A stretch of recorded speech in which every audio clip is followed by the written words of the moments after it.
Ainsi donc, ce soir, Gondolfo, toi tu reçois.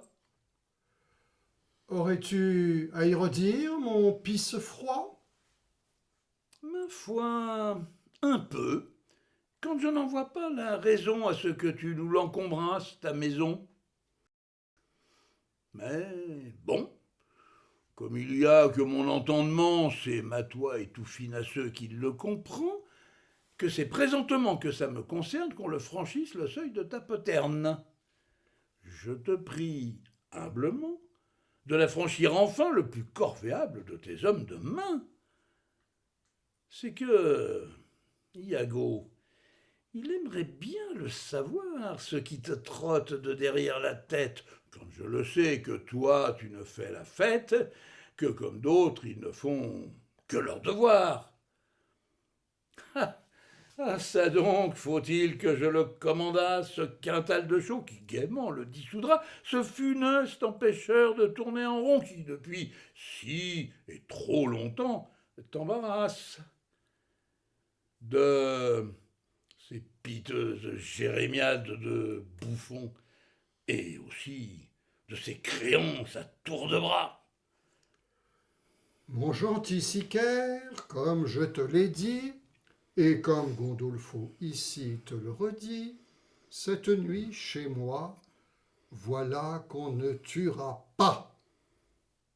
Ah, eh bien, alors, morne bubon, quoi qu'il y a. Il y a seulement que ce soir je reçois, et que pour ce faire, j'ai grand besoin de toi. La belle affaire. Et alors donc, pourquoi faire? Ça, tu le sauras dès que tu vas te taire. Et sais-tu que je t'écoute, mon Gandolfo? Un mot d'abord, je te prie, mon très cher ami. Et qui sera à propos de quoi? Ou de qui? Quand c'est ici que Iago, il te devine. Et qu'est-ce que ta morgue, elle devine? On pourrait le savoir, face de carême?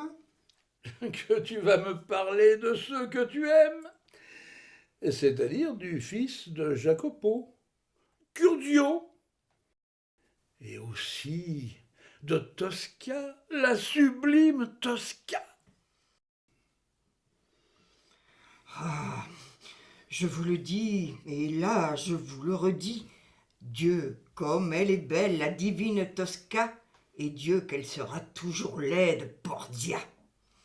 Et puis, je vous le dis, et je vous le redis, Dieu, qu'elle sera enfin moins laide, Pordia, quand enfin elle mourra, enfin, la Tosca. Dis donc, la duègne, c'est quoi que tu marmonnes entre tes chicots de fielleuse bouffonne? Nous deux qui te souffrons, on pourrait le savoir. En vérité, rien qui puisse t'intéresser, mon si cher ami des puissants et des banquiers. En vérité, rien qui puisse l'intéresser, ce consternant tripatouilleur de boutiquier qui ne vit heureux que derrière son comptoir.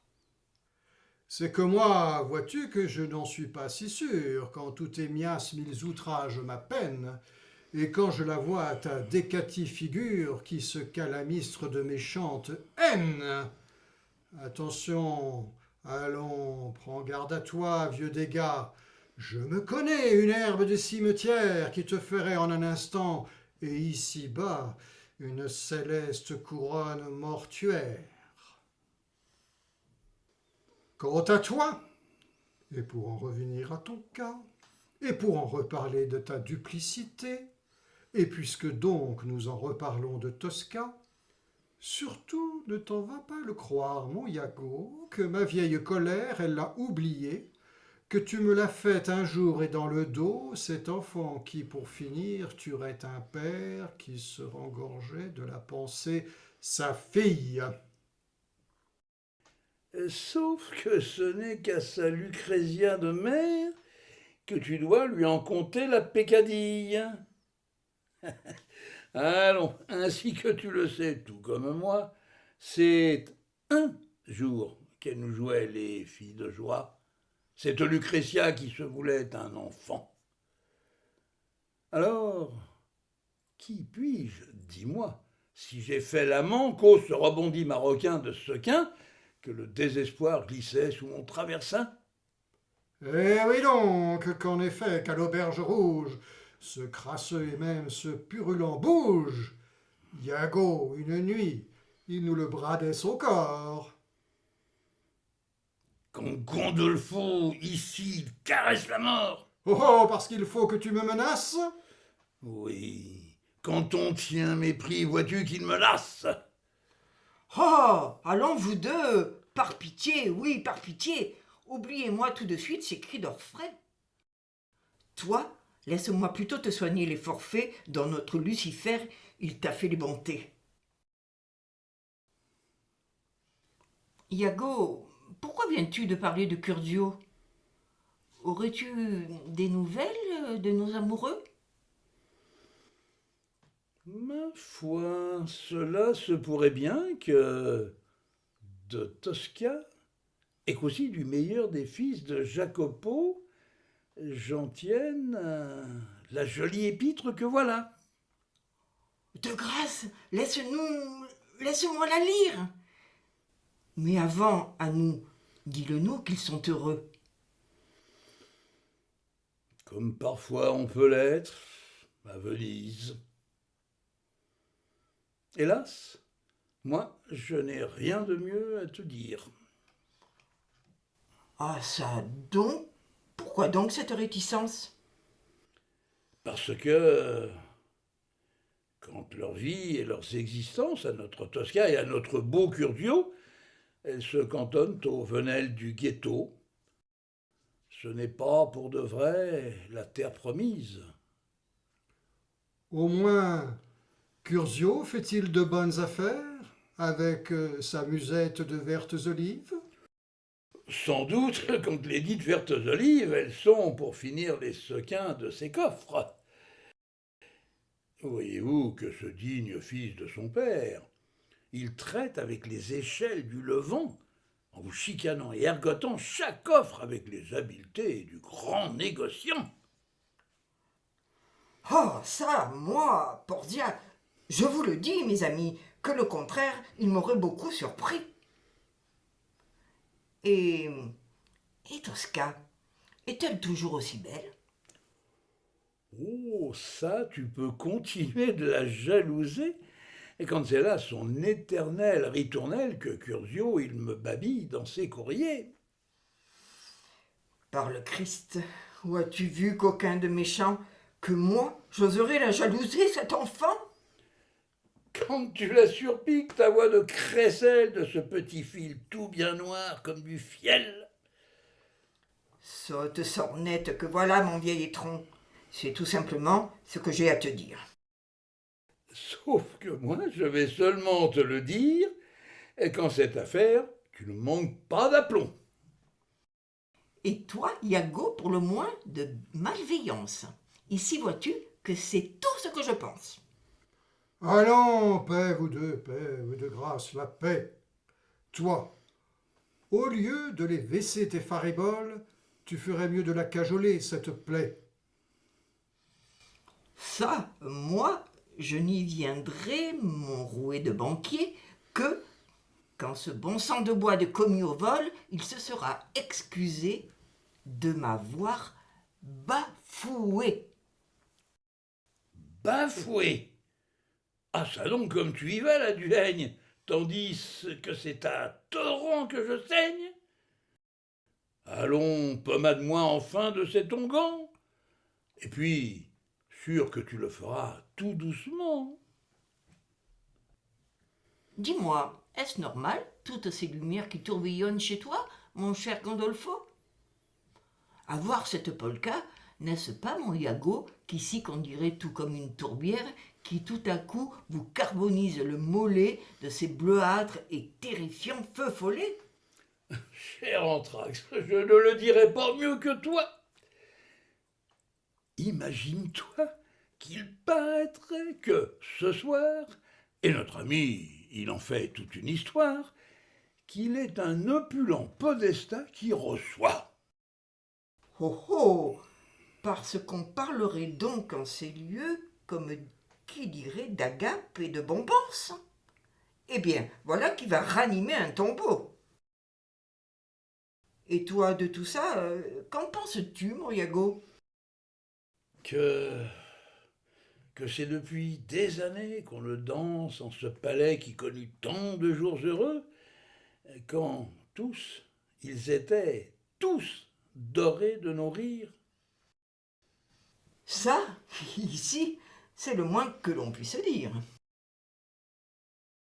Et qui allons-nous recevoir, mon bon maître? Oui, qui allons-nous recevoir, mon bon maître?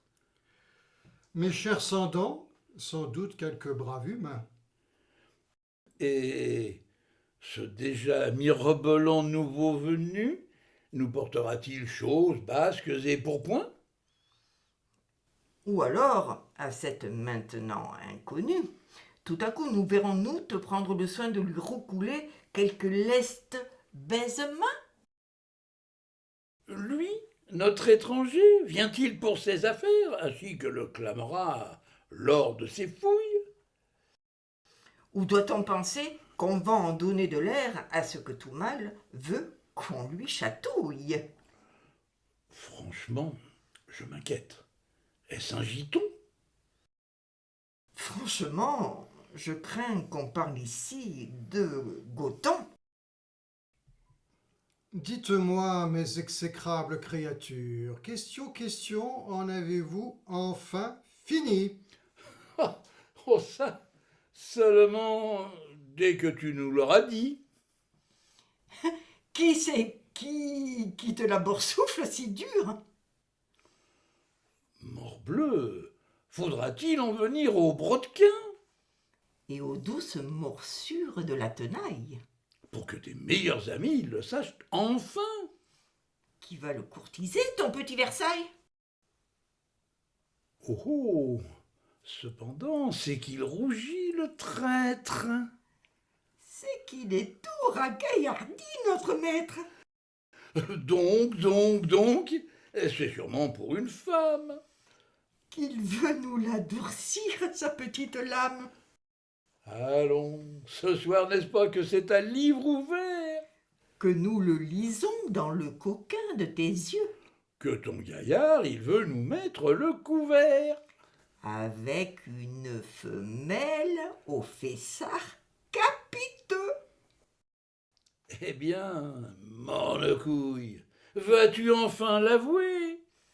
Que cette nuit tu t'en vas, comme on dit, coucher, Avec l'une de ces moitiés d'humanité? qui vous comble l'autre de leur félicité. Et si, mes bons ladres, j'osais vous dire oui, Sûr qu'il te restera à nous dire alors. Qui? Et tiens, qui va nous apporter du sang neuf à ce cœur tout séché d'être de 20 ans veuf? Quand même que ce n'est pas la mer à boire, que tous deux, tes amis, nous puissions le savoir. nonobstant, mes chers vilains, voilà qui ici, a priori et même a fortiori, volance nolence, du tout ne vous regarde pas. Eh bien, tant pis, tous deux nous cessons le combat, puisqu'hélas, il le faut que toi tu t'obstines dans le dilatoire de tes sonatines. Ah ça? Où t'en vas-tu, ma vieille fistule?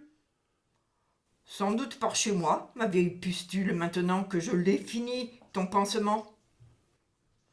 Pour donc y faire quoi, par exemple, je te prie? Rien qui te concerne, pipi de Ouistiti. Ça, c'est sûr, quand tu ne les as plus, tes 20 ans. Dis-moi, mon cher batelier de Pont-Mirabeau, Oui, quoi encore, mon desséché froid de veau? Parlons-nous des 12 quartiers d'une dame qui décussonne son blason d'écuyère? Ou la gâcheras-tu ta malle tuyère dans une toison qui n'a pas d'état d'âme? Non pas quand c'est une femme de qualité que nul commerce n'aura jamais avarié. Parlons-nous par ici d'une gourgandine qui aura moult et beaucoup vécu de son cul? Ou d'un archange qui a toutes les vertus qu'on sait aux flamandes et prudes béguines? À quoi pensez-vous, médisance immonde, quand je vais baiser la main de la seconde? Parlons-nous par là de l'aîné de ce baron qui a pour le moins l'oreille de notre roi? Ou parlons-nous de ce picaresque détroit qu'une fille vous monnaie sous son jupon? Ah, mes odieuses et trop fielleuses raclures, qu'allez-vous imaginer comme scandale quand je ne veux que maroufler ces sandales à l'égal d'une subtile appoggiature? Parlons-nous de celle qui te les décompte une à une et à prix d'or, ses épingles? Ou parlons-nous de la fille de ce comte, où jouit la noble badine qui la cingle? C'est qu'ici, pitoyable fond de culotte, il ne vous faut point parler de fille de joie ou de Madeleine au pied de la vraie croix, qui s'en voudrait la pousser, ma noble porte. Toi que le pape a créé, monsignor, par avance t'es-tu mis d'accord sur le prix? Ou est-ce à une roulure de rapport à qui tu vas l'offrir le mi-temps de ton lit? Ah, à quoi songez-vous, mes vieilles scrofules? Non, point de guenipe, pour mon ergastule. Eh bien alors, au moins est-elle duchesse, et même, comme qui dirait, son Altesse. Cette bien famée créature du Seigneur que tu t'en vas fort déflorer tout à l'heure? Il se peut. Oh oh! Il se peut, as-tu dit, mon cher coquin? Eh bien, voilà qui est bien, et même très bien. Eh bien alors, c'est ici que, subséquemment, puisqu'il en est ainsi, mon très cher Vandolfo, que tu veux nous jouer les chevaliers servants auprès d'une femme au moins de qualité. Qui daigne te faire la bonne charité de ces célestes et libidineux plaisirs. En vérité, on ne sait pas du tout pourquoi. Qu'il ne te reste plus qu'à donc nous le dire. Qui, comme ça, te met en joie? Et donc? Et donc? Ah, c'est encore et encore qu'il se tait, notre Guilleret Braquemar pour acné. Quand même, avoue-le-nous, mon cher Gandolfo, qu'ici, ce n'est pas avec une princesse Qui serait par exemple folle de messe? que tu vas nous jouer la bête à deux dos. Qui sait?